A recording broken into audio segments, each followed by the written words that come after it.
Chers amis, frères et sœurs, la paix de Dieu soit avec vous.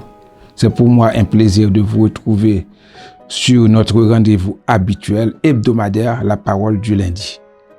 Cette parole se trouve aujourd'hui dans Zacharie 4, versets 1 à 6. Il est écrit, « L'ange qui me parlait revint et il me réveilla, comme un homme que l'on réveille de son sommeil. Il me dit, que vois-tu?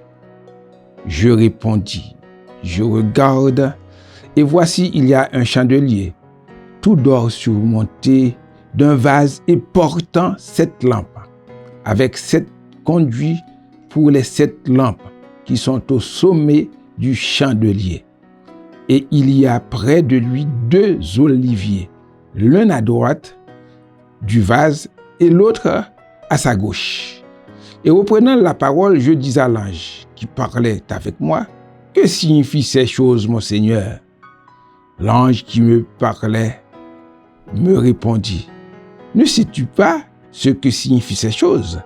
Je dis, « Non, mon Seigneur. » Alors il reprit et me dit, « C'est ici la parole que l'Éternel adresse à Zorobabel.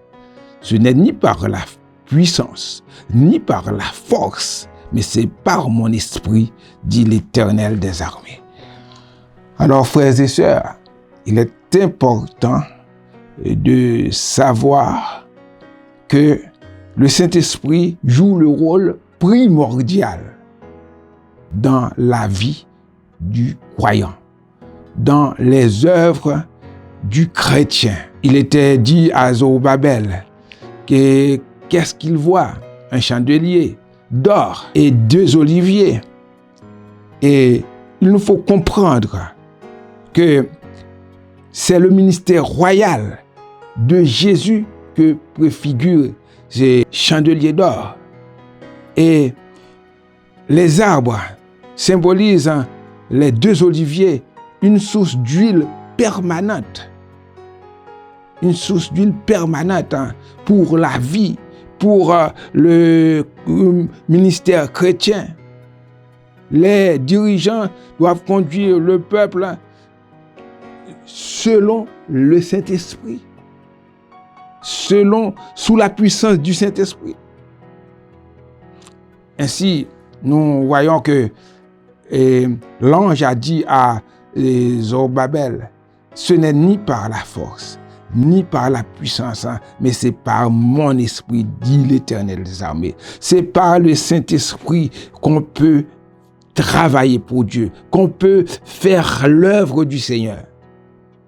Ce n'est pas parce qu'on a de grandes connaissances, ce n'est pas parce qu'on a beaucoup d'argent, ce n'est pas parce qu'on est beau, on a beaucoup de puissance.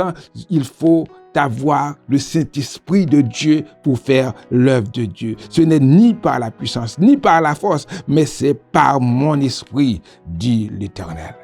Alors, frères et sœurs, vous qui vous engagez dans le travail du Seigneur, soyez remplis du Saint-Esprit pour que l'œuvre que vous accomplissiez, pour que l'œuvre que nous accomplissions soit efficace devant les yeux de Dieu. Que Dieu vous bénisse.